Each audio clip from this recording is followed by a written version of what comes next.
what is really important for me as your teacher is to not teach you things that will be useless for you. So I'm not going to show you destructive way. I'm not going to show you all adjustment layers because I know you're not going to use certain things in your future work. What I want to teach you is how to work quick, how to work effective, how to work non-destructive, and what's most important, how to work creative with Photoshop and with curves.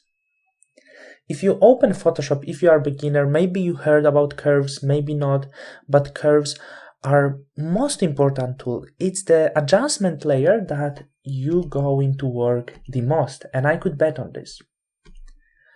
You can see this small icon in your Photoshop. Hit this icon and here you can see all of the adjustment layers.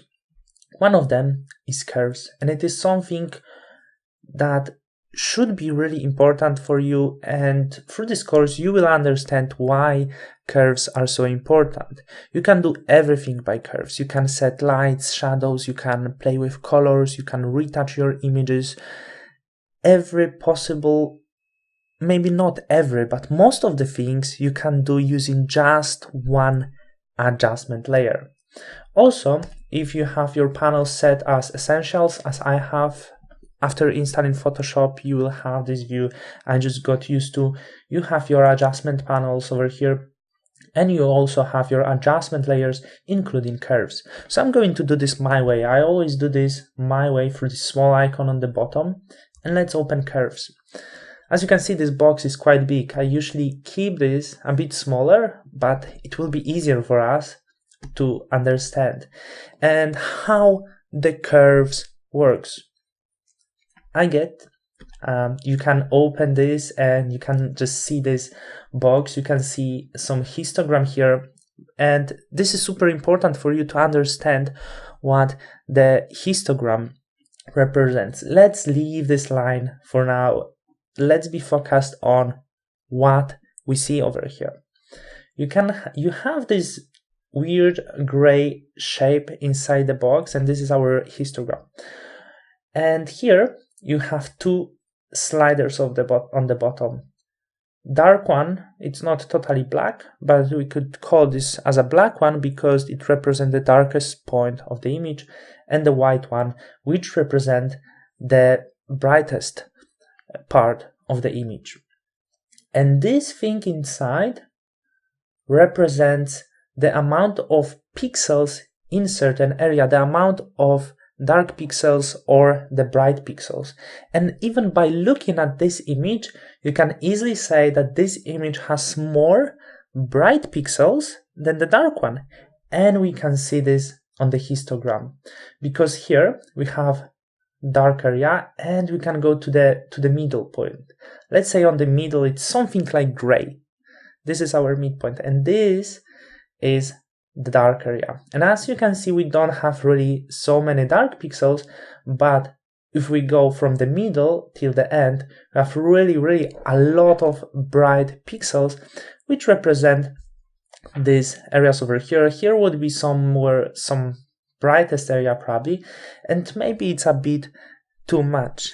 No matter which image you're going to open, probably if the images don't really look the same, they will have a bit different histogram or really a lot of differences. This is totally different. I really think it's better image, better composition, and especially better light and shadows.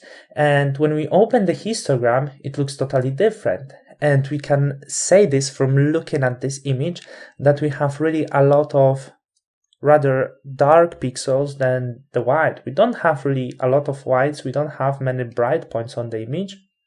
And I opened a few more images to show you quickly.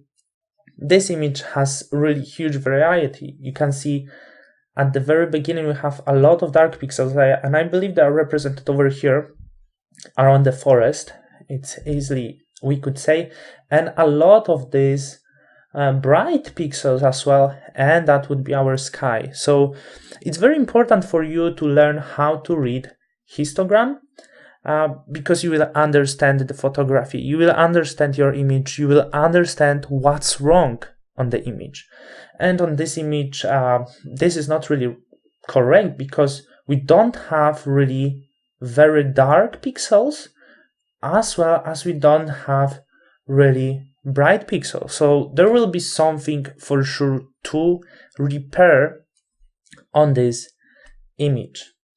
So as you know the basics about the darkest point and the brightest point, when we're going to manipulate with them, as you can see, we will be changing the values. But about this will be in the next lesson.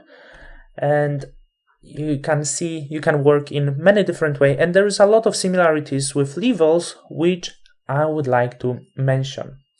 On the top, what you can see of this box, we have something like RGB.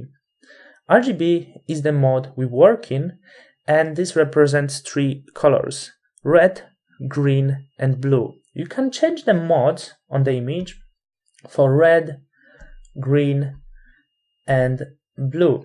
And as you can see, once again, the colors are located in different areas of the image. Even if it looks like we have really a lot of red colors over here, we cannot see the red color on the image. I could really easily say it's around the face, but it doesn't mean we will see the red color, because the image represents all of this color combined, which is RGB. I know it might sound a bit complicated, there is a lot of talk, but you will get that.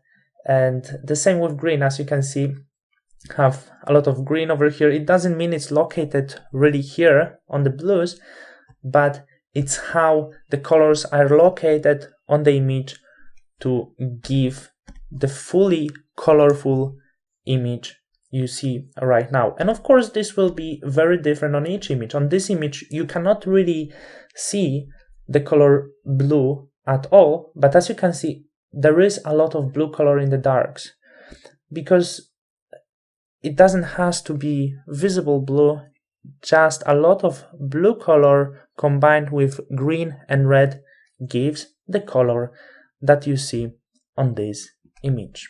Let's go to the next lesson, when finally we can do some work setting up our lights and shadows to improve our image.